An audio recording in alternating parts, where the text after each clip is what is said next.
quiero aprovechar la ocasión porque hemos visto un cruce de opiniones muy fuerte en estos días y se ha dado en el seno de la iglesia a raíz de una decisión que se tomó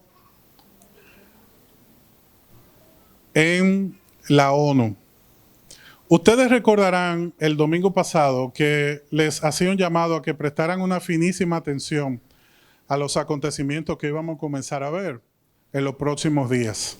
Estaba totalmente yo desconectado de que en ese momento que hablábamos se estaba llevando a cabo una votación donde en dicha entidad el voto que se estableció fue el siguiente. El tema era Palestina, la inclusión permanente en la ONU. Y esto va a traer como consecuencia otros planes que se han presentado por muchas naciones, las cuales ya evidentemente votaron. 147 naciones votaron a favor de la inclusión de Palestina permanente en la ONU. Solamente 9 naciones dijeron que no.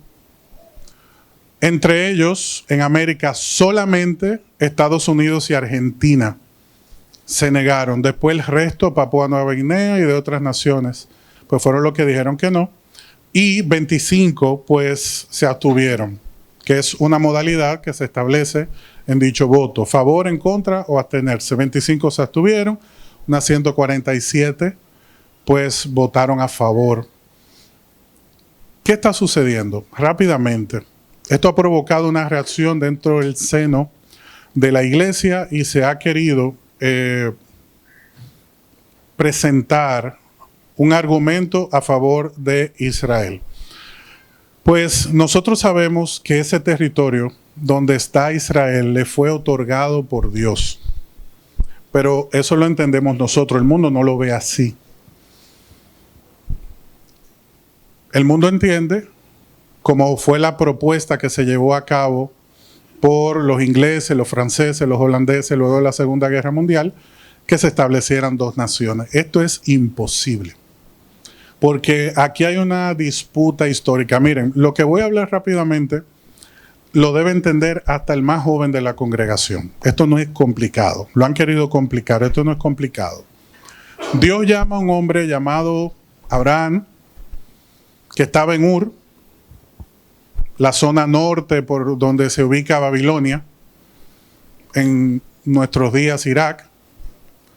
De allí, Dios le dice, sal de tu tierra y de tu parentela hacia ti mismo, dicen los rabinos, los estudiosos de la Torá, del Pentateuco, que Dios le dijo, sal hacia ti mismo, o sea, hacia el propósito que deposité en ti. Encuéntrate contigo mismo. Entonces, él comienza ese trayecto y ya nosotros conocemos parte de esa historia. Todo lo que vivió el pueblo terminó en Egipto. De Egipto, pues, es enviado por Dios a Canaán. Cuando Israel llega, así como cuando llegó Abraham, esa zona estaba ocupada por los hijos de Can, los cananeos. Pero no podemos pasar por alto algo que estableció Noé. Todo esto, mucha gente piensa que este es el conflicto de Abraham con Agar y con Sara. Eso no tiene nada que ver. Si hablamos de ese conflicto, es un conflicto árabe con israelíes. El conflicto que estamos viendo ahora no es ese conflicto. Es parte del conflicto, pero no es ese conflicto. Entonces, ¿qué pasa? Cuando Israel está en Egipto y va hacia la tierra prometida llamada Canaán, estaba ocupada por reinos. Entre ellos estaban los filisteos, que ocupaban la zona de Gaza, que no llegaron ahí por casualidad. Eran conocidos como la gente del mar, los pueblos del mar, así los llamaban a los filisteos. Vienen de esa zona de Turquía, el mar Egeo, y se fueron trasladando y se destacaron porque tenían habilidades especiales, estaban avanzados en el manejo del bronce. Tenían técnicas que los mismos egipcios aprendieron de ellos, y son los egipcios que los envían a Gaza, porque Gaza era la vía que conectaba Egipto, África, con todo Medio Oriente y con Asia Menor, lo que nosotros conocemos como Turquía, y eso le permitía el dominio en el Mediterráneo. Los egipcios, como ven el valor que tienen los filisteos, lo colocan allí. Entonces, bueno que sepan cómo Dios veía a los filisteos. Llega un momento en el cual Israel está por tomar la vía hacia Gaza o tomar la vía del Mar Rojo, que es la que todos conocemos. ¿Cómo Israel termina delante del Mar Rojo? ¿Por Faraón, que lo venía persiguiendo? No. Dios le dice a Moisés, cuando por fin, dice Éxodo 13:17, escúchelo, esto es rápido. Cuando por fin el faraón dejó salir a los israelitas, Dios los guió por el camino principal. Dios no lo guió por el camino principal que atraviesa el territorio de Filistea, aunque era la ruta idónea hacia la tierra prometida. Dijo Dios, si los israelitas llegaran a enfrentar una batalla, podrían cambiar de parecer y regresar a Egipto. Dios dice, si se enfrentan a los filisteos, se devuelven. Dios no vio viable en ese momento que Israel, saliendo de Egipto, se enfrentara a los filisteos, porque estaban ya establecidos allí en Gaza, tenían 5 ciudades fortificadas, y a ellos se les iba a ser imposible atravesar sin un conflicto que les trajera muerte y destrucción. Entonces, a raíz de esto, Dios los envía por el Mar Rojo, que era la ruta larga, y ustedes conocen parte de esa historia, todo el tiempo que Israel duró en el desierto. O sea que Dios los reconoce en la historia a los filisteos. ¿Qué pasa? Tanto el Israel de hoy como la Palestina que nosotros estamos escuchando, son pueblos que han sido transformados a través de la historia. Así como todo el mundo ha cambiado, ellos también. Lo que pasa que hay un proceso cultural que no se ha podido desprender y un propósito también que no se ha podido eludir. Entonces, Israel reclama la tierra que Dios le entregó por herencia, pero los que estaban allí antes que ellos le dicen, no, antes de ser suyo, que ustedes la reclamaran, esto era nuestro. Y es ahí donde está el conflicto que hoy estamos viendo.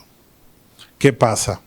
Nosotros como iglesia sabemos a quién pertenece la tierra, pero el mundo no lo ve desde un punto de vista religioso, cristiano, espiritual, sino lo ve de acuerdo a los intereses políticos que hay en esa región. Algunos queriendo debilitar a Israel, estableciendo una nación que segmente el terreno, pero entonces Israel no ve esto como viable y poco a poco ha ido segregando, expandiéndose hasta el punto de cumplirse lo que dice la palabra del Señor en Zacarías y también en Jeremías capítulo 31, que el Señor dice, yo voy a traer a mi pueblo nuevamente a la tierra que le di por promesa a sus antepasados, y van a crecer tanto que siempre van a querer reclamar más. Y eso es lo que está pasando hoy día. Ellos han ido penetrando en el terreno, y si nosotros vemos un mapa del 1948, cómo ha ido evolucionando, cada día las zonas que estaban en disputas se iba eliminando en Cisjordania, en Gaza, toda la zona que estaba ocupada por palestinos y la han ido ocupando y asentándose los israelitas. Entonces, eso es lo que está pasando hoy día. ¿Fue desafortunado el voto?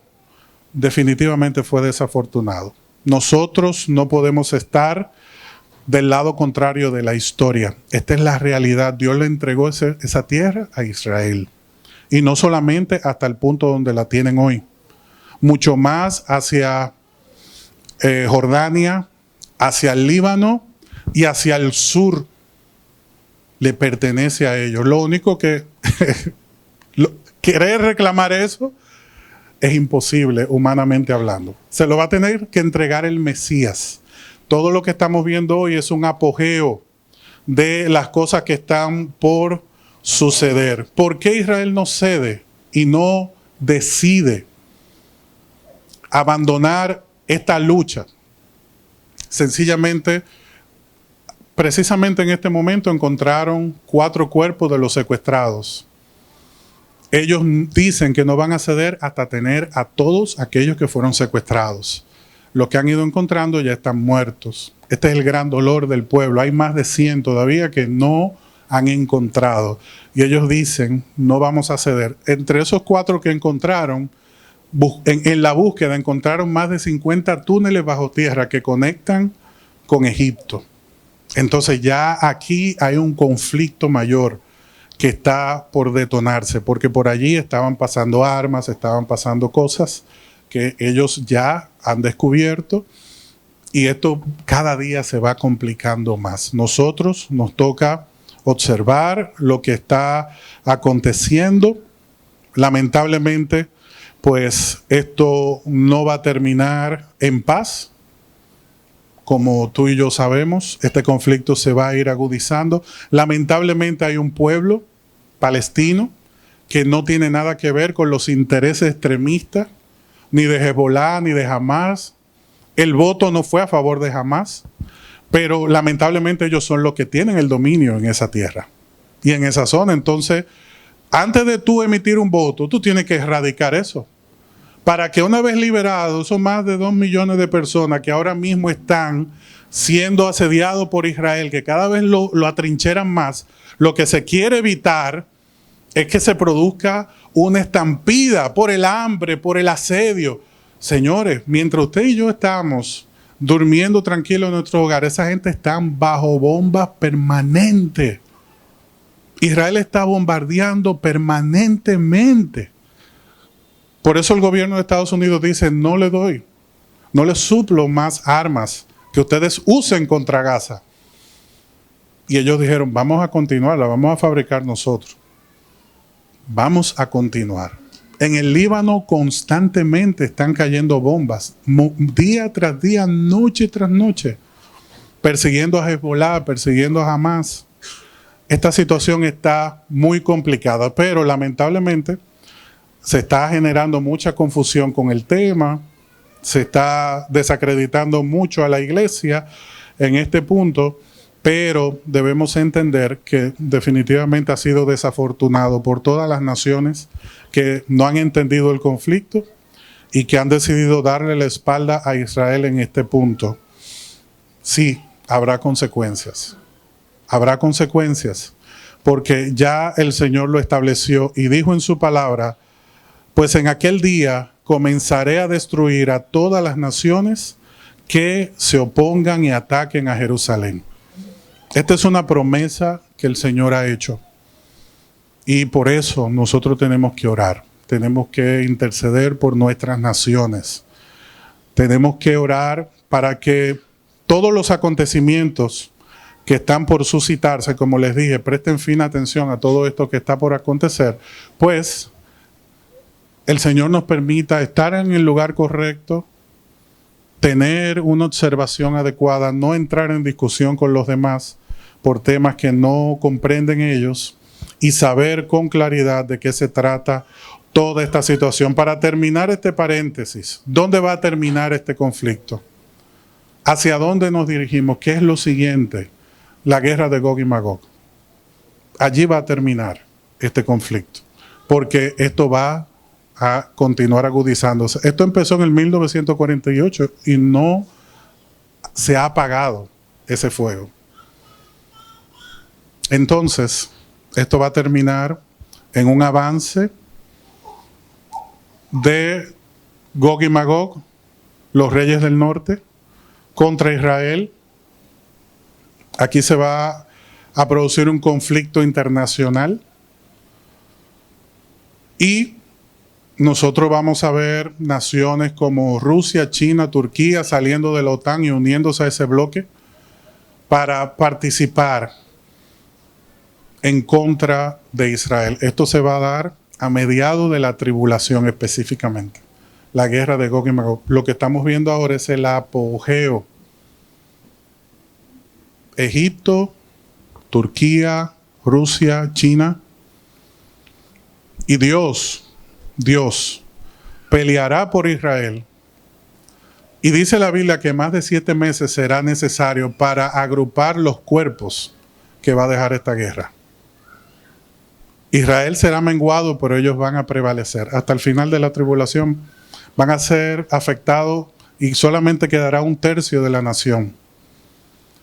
Va a mantenerse un remanente, pero ya cuando llegue ese momento donde estén en la guerra de Armagedón, entonces el Mesías vendrá y cumplirá su promesa. La iglesia será arrebatada y no va a vivir ni la guerra de Gog y Magog, ni el Armagedón, ni el inicio, ni el final de la tribulación, porque ha sido diseñado para los propósitos finales que Dios tiene con Israel.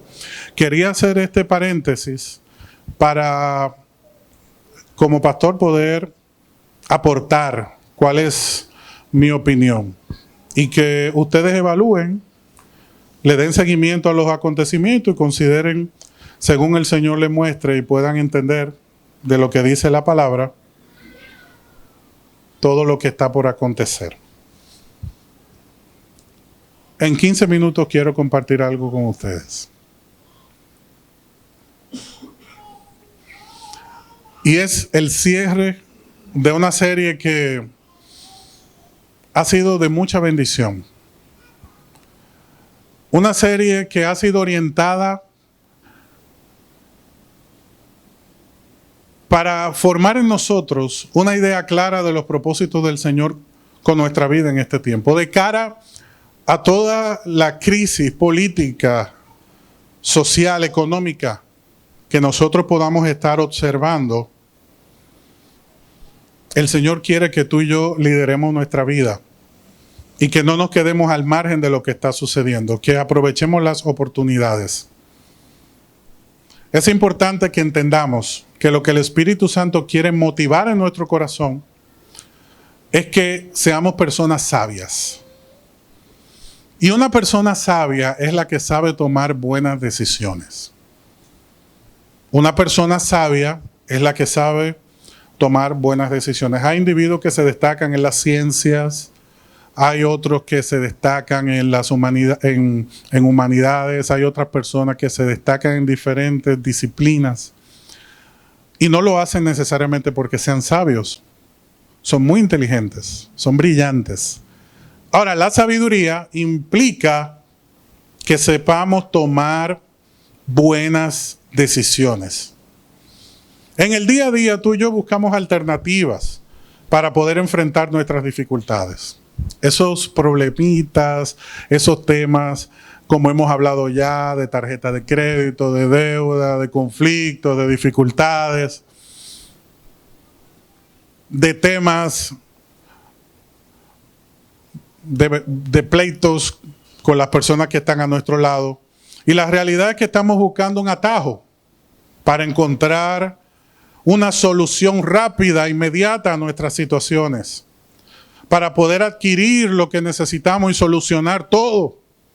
Y el Señor nos ha estado insistiendo una y otra vez, si tú quieres ver una solución definitiva en tu vida, necesitas ser sabio para poder tomar las decisiones correctas.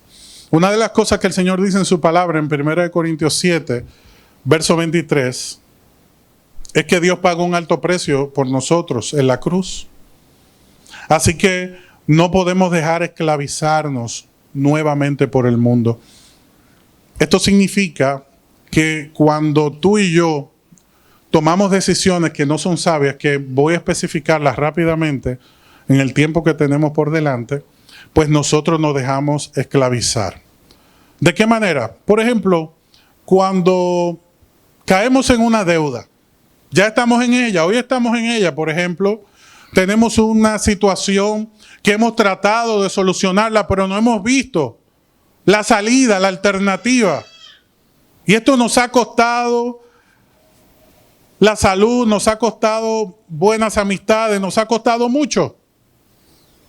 Entonces, ¿qué puedo hacer yo ante esta realidad?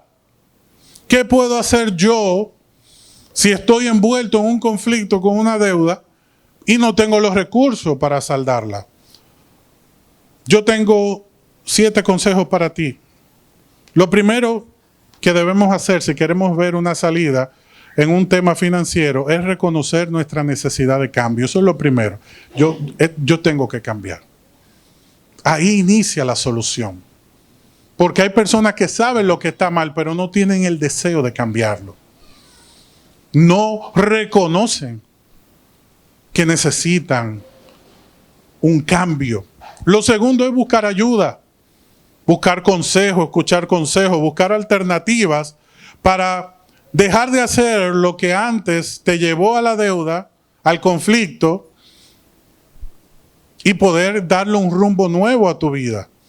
Número 3 está el organizar nuestros compromisos, las prioridades, ponerlos sobre la mesa. Hay personas que tienen una práctica muy común. Saben que la tarjeta cortó, pero ni la quieren mirar. No, yo sé que hay un pago mínimo. Yo lo voy a verificar. Yo tengo como 20 días para pagar eso. Pero usted ni siquiera lo quiere ver.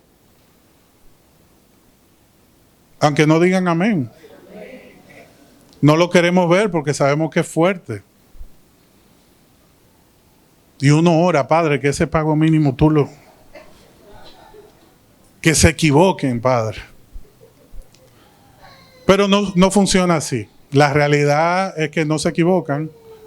Esos algoritmos no se equivocan. Y si tú y yo no nos organizamos nuestros compromisos, no lo vamos a solucionar. Hay un ajuste de gasto que hablamos el domingo, que es necesario que llevemos a cabo. Está el buscar ingresos adicionales, que es allí donde comenzamos a ver la luz al final del túnel, en los ingresos adicionales. ¿Por qué? Porque no se solucionan los temas de deuda retomando deudas, reenganchando deudas. Usted no va a terminar nunca, porque las necesidades siempre van a estar allí.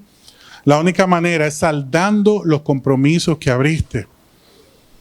Y eso se hace con disciplina, teniendo ingresos adicionales para poder inyectar oxígeno a la situación en la que te encuentras, para terminar en el último punto, haciendo una evaluación y aprendiendo de los errores que pudiste haber cometido. La realidad es que la palabra del Señor dice en el Salmo 37:21 que el impío toma prestado pero no paga. Pero fíjate lo que dice del justo, pero el justo es generoso y da. Fíjate qué interesante que el Señor visualiza que el impío siempre se endeuda. Pero en cambio el justo siempre es generoso porque tiene para dar.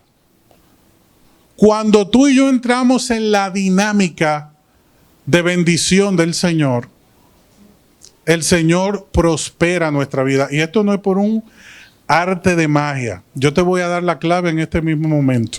Y ya estamos finalizando. Te voy a dar la clave de por qué el justo siempre tiene para dar. Óyeme bien, esto es importante. ¿Por qué el justo, dice el Salmo 37:21, siempre tiene para dar? Y es generoso. Sencillo, te lo explico. Dios desea hijos con dominio propio. Porque cuando Dios ve una persona que manifiesta este fruto del Espíritu, Dios, oye bien, Dios invierte en esa vida. ¿Tú sabes lo que es tener a Dios como socio en tu vida? Como garante de tu estabilidad. Como alguien que vela por el bienestar de tu vida. Esto es maravilloso. Pero en una sociedad con Dios, tú y yo no ponemos las condiciones. Las condiciones las pone Él. Dios hizo un pacto con Abraham. Y Él puso un sacrificio delante de su siervo. Y le dijo, Abraham, vamos a pactar. Entonces, el pacto consistía en que los que se comprometían pasaban por en medio del sacrificio. Pero cuando Abraham iba a caminar, Dios le dijo, no, detente. Yo paso solo. Porque yo soy el único que puedo garantizar el cumplimiento de esta promesa. Sin que haya variación. O sea que la bendición de Abraham estaba en que Dios era el garante de su vida. Imagínate que tú estás en un proyecto laboral donde Dios te dice, yo soy tu socio, yo voy a garantizar tu prosperidad. O sea, Él va a invertir en ti porque ha considerado que tú eres un buen administrador. Y tú dirás, bueno, es que yo no tengo empresa. Por ejemplo, soy un empleado. Entonces, ¿Dios nunca va a invertir en mí? Claro que sí, porque esta clase de inversión de la que estamos hablando no es la clásica de aquel que tiene un negocio y alguien aporta capital y lleva a cabo una sociedad, sino que más bien es alguien que te acompaña en todo, en lo financiero, en lo espiritual, en lo emocional, en lo familiar. Es una persona que está permanentemente apoyándote en todo lo que tú emprendes. Aunque no digan amén. Y no hay mayor bendición que saber que Dios, como anduvo con Enoc, como dice Génesis, y como anduvo con Noé, anda conmigo. ¿Y cómo yo puedo salir de un círculo de escasez que he contemplado por generaciones? Algunos que conocí, otros que me contaron, pero que yo todavía estoy viendo cómo se replica en mi vida. O personas que saben que sus abuelos, que sus padres fueron prósperos, entonces no han logrado ese nivel de prosperidad. Sencillo. Hay decisiones que hemos tomado que nos han esclavizado. 1 Corintios 7 decía, no te esclavices. Entonces, esas malas decisiones nos han esclavizado. Vamos a hablar claro antes de finalizar. ¿Cómo se esclaviza una persona? Económica, personalmente. A través, por ejemplo, del crédito informal. ¿Por qué una persona asiste a un prestamista o a una entidad que no tiene una formalidad bancaria?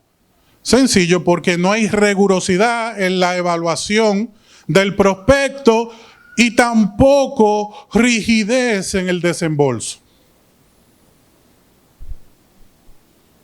No hay una evaluación rigurosa y hay rapidez también. Usted inicia ese proceso en la mañana y en la tarde ya tiene el dinero. ¿Qué pasa? Proverbios 22:7 dice, así como el rico gobierna sobre el pobre, el que pide prestado es sirviente del que le presta. Punto.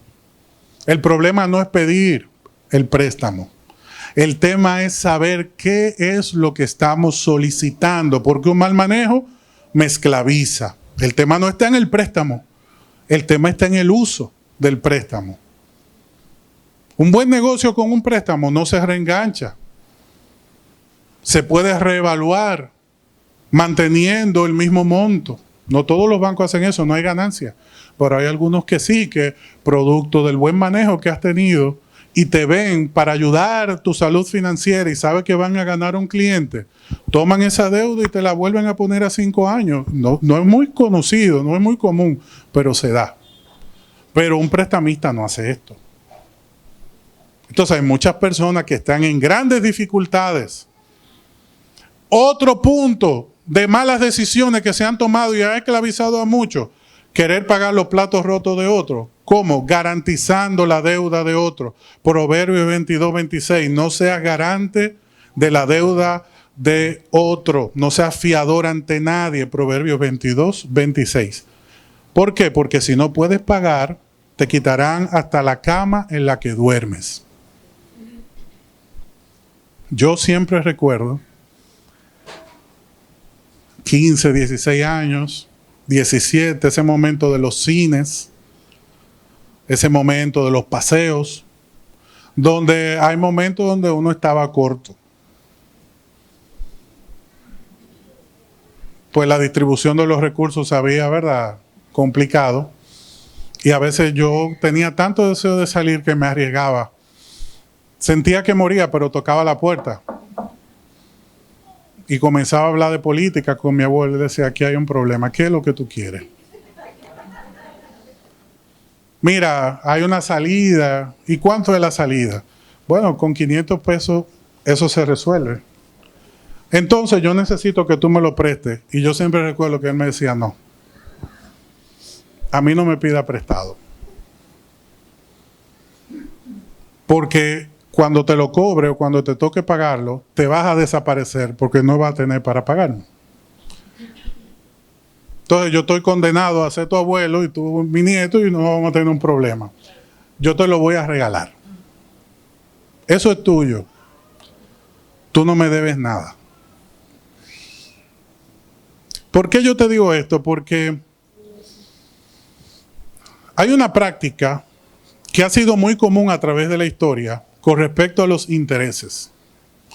Y debemos ser muy cautelosos, porque dice Deuteronomio 23:19, no cobres intereses por los préstamos que le hagas a otro israelita, sea que le prestes dinero, alimento o cualquier cosa. Puedes cobrar intereses a los extranjeros, pero nunca le cobres a un israelita, para que el Señor tu Dios te bendiga en todo lo que hagas en la tierra donde estás a punto de entrar y vas a poseer. Dios le ordenó al pueblo no ser insensible ni tacaño a la hora de prestarle a otro que fuera parte del pueblo.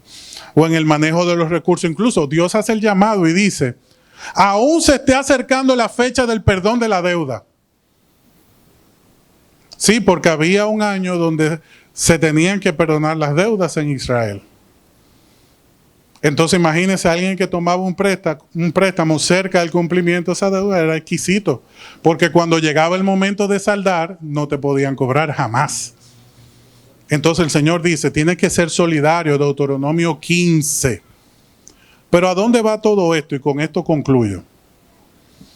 El Señor le dice al pueblo, y ahí es que está nuestra bendición en esta noche. ¿Qué alegría hay para los que tratan bien a los que están necesitados?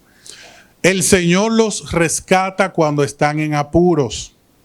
El Señor los protege y los mantiene con vida. Los prospera en la tierra y los rescata de sus enemigos. El Señor los atiende cuando están enfermos y le devuelve la salud.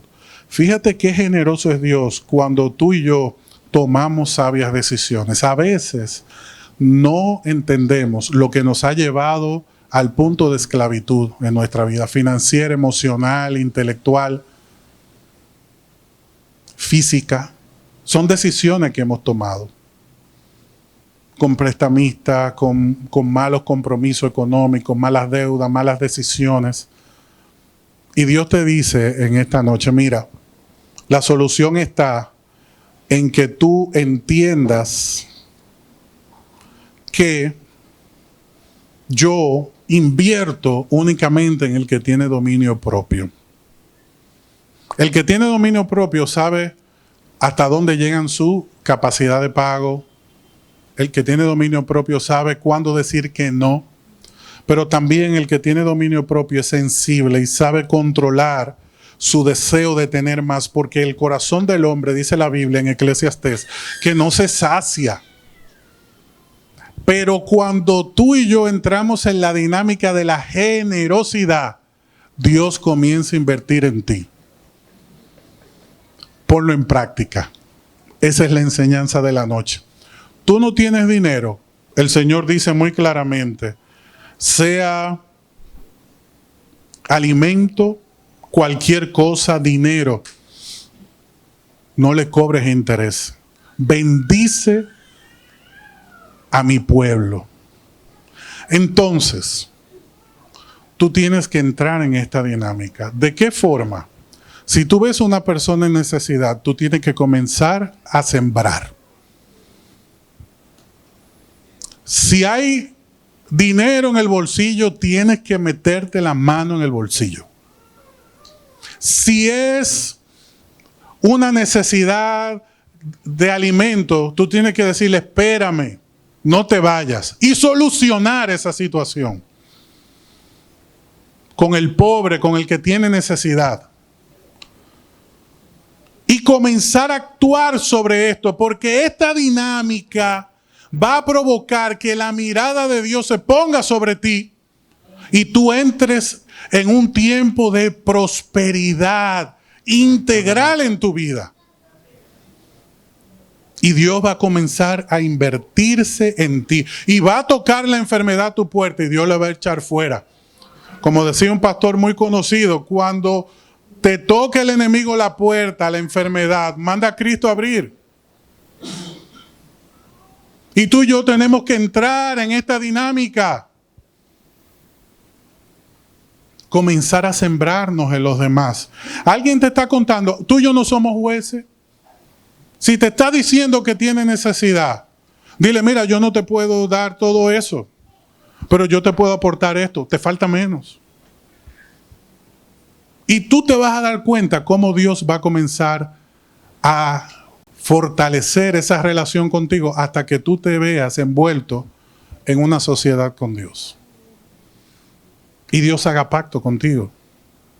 Y Dios decida bendecirte, llevarte a ese nivel que diseñó para tu vida. Queremos un cambio. Y hemos estado orando por ese cambio. Hemos estado orando por ese familiar, esa situación. Y no lo vemos, lo anhelamos. Pero no estamos viendo los resultados. Está tan cerca de nosotros que no lo creemos, no lo podemos ver. Comienza a invertir. Comienza a invertir lo que tengas, lo que puedas. Comienza a buscar en tu casa lo que tú no necesitas, lo que está de más. Cualquier manera en la que puedas ayudar al otro.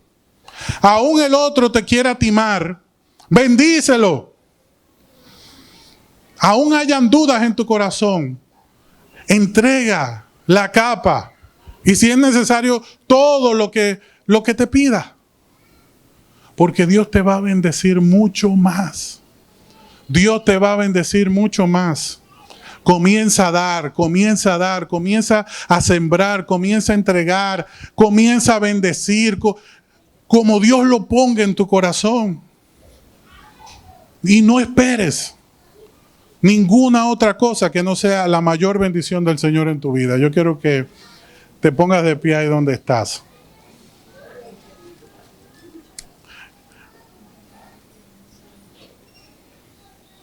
El Señor es muy bueno y tiene tanto amor por ti que no ha querido dejarte desprovisto del consejo que tiene para tu vida en esta temporada. El Señor te dice, toma el liderazgo de tu vida. Toma el liderazgo de tu vida. Si te ha llamado la atención que el Señor que trabaja en tu edificio tiene una chancleta y tú dices, pero ¿será que él no tiene zapatos? O tú lo ves todos los días con el mismo pantalón. Sorpréndelo. Sorpréndelo. Bendícelo. Si tú conoces a una persona, si tú sabes de un familiar, algo el Señor pone en tu camino, despréndete. Despréndete. Sorprende con obras de gracia a las personas que están en necesidad. Porque ese detalle va a provocar que esa mirada de Dios del cielo se ponga fijamente sobre ti para bendecirte mucho más de lo que ya Él te ha bendecido. ¿Quién iba a pensar que la solución a procesos de endeudamiento emocionales iban a hallar solución? Iban a darse con un primer paso en el cual nosotros teníamos que desprendernos de cosas. Cuando hay tantas técnicas alternativas, pasos que se proponen, pero el Señor nos dice en esta noche: por precio fueron comprados, no se hagan esclavos del mundo. Entren en esa vida plena que yo he diseñado para ustedes. Y Dios te va a prosperar de una forma que tú no lo vas a poder entender ni calcular. No lo vas a poder calcular. Y llegará esa llamada, te sorprenderá ese correo electrónico. Todas las cosas se pondrán a tu favor. El Señor le decía a Israel: no entres a la tierra que te entregué sin antes tomar esto en cuenta. Jesús le dijo una palabra muy poderosa a la samaritana. Él le dijo: ustedes conocen a Dios a través de nosotros. La fe viene a través de nosotros. Y ese es el mismo conocimiento que se tiene que revelar a nuestro corazón, el mismo que impactó el corazón de la samaritana. Y ella entró en una dinámica de fe que todo cambió en su vida. Pero analicemos qué fue lo que ella hizo. Ella comenzó a sembrar. Ella comenzó a sembrar. Ella entendió el mensaje y comenzó a sembrarlo. ¿Y qué pasó a cambio? Todo, la mirada del Señor del cielo se puso sobre ella. Y todo comenzó a fluir en su vida de una manera totalmente diferente. Yo te invito a que ahí donde estás, tú puedas ponerte de acuerdo con Dios. Porque posiblemente ya Dios te dijo dónde tiene que empezar esa siembra. En qué persona, en qué vida, a quién es que tú tienes que visitar. Con quién te tienes que sentar. Tú no te imaginas la alegría y el gozo cuando tú sorprendas ese corazón y le diga: he venido sencillamente a hablar contigo, a compartir contigo, a decirte que te amo, que te aprecio, que eres valioso para mí. Quizá tienes la forma de ayudar a una persona que ya Dios ha puesto en tu corazón, que está en necesidad, y tú le puedes bendecir. Cualquiera que haya sido el mensaje que el Espíritu Santo haya despertado en tu mente, ahí está esa primera semilla que va a traer a tu corazón la capacidad de cambio, de que tú asumas el liderazgo en tu vida. Y lo que vas a sentir, lo que el Espíritu Santo va a traer a tu mente, es lo que ya tú sabes. Todo lo que tú creías que se había perdido, tu salud, tu bienestar. Quizás tú llegaste a pensar: quizás no voy a poder dormir una noche completa jamás. Me conformo ya, no voy a luchar más con esto. Quizás has pensado: no voy a salir de esta deuda jamás, no sé qué voy a hacer, lo voy a perder todo. Quizás has dicho: por más que lucho, nadie me toma en cuenta, yo no voy a poder avanzar como he querido.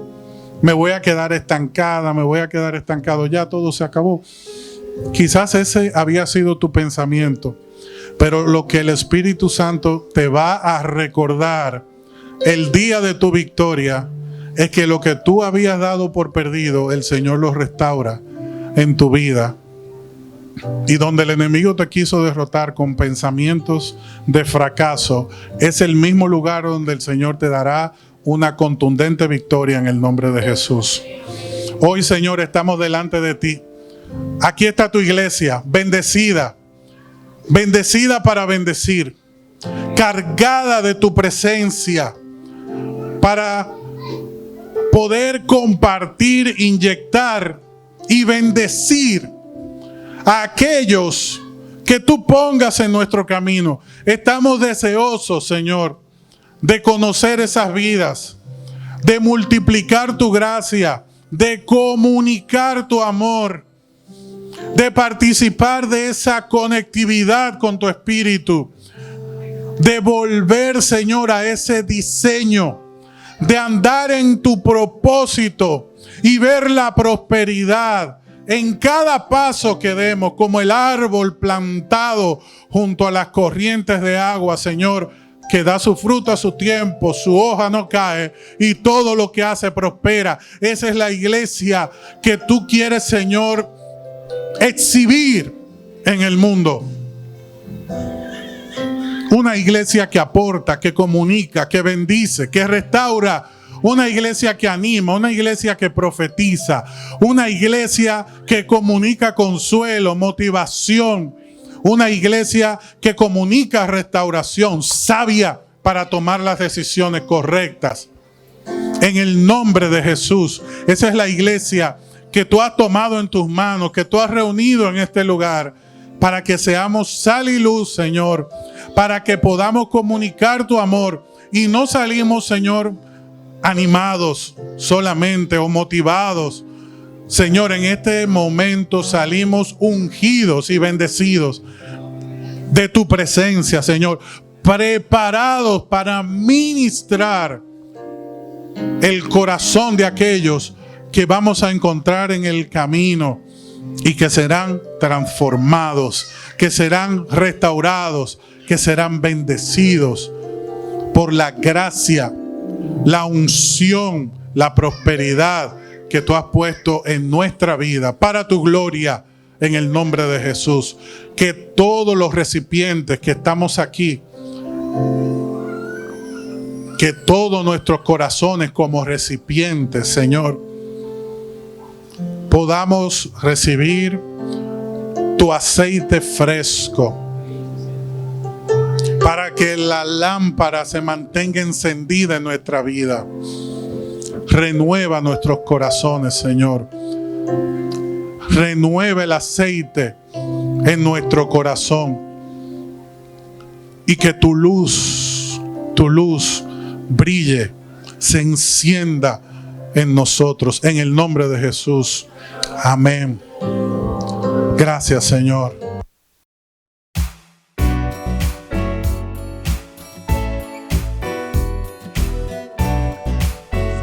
Iglesia Salem y te invitamos a suscribirte a nuestro canal de YouTube y a seguirnos en Instagram y Facebook como ISalemRD. Queremos bendecirte con un mensaje que transformará tu vida. Estamos ubicados en el kilómetro 8,5 de la Avenida Independencia, en el primer nivel de la Plaza Don José Oscar.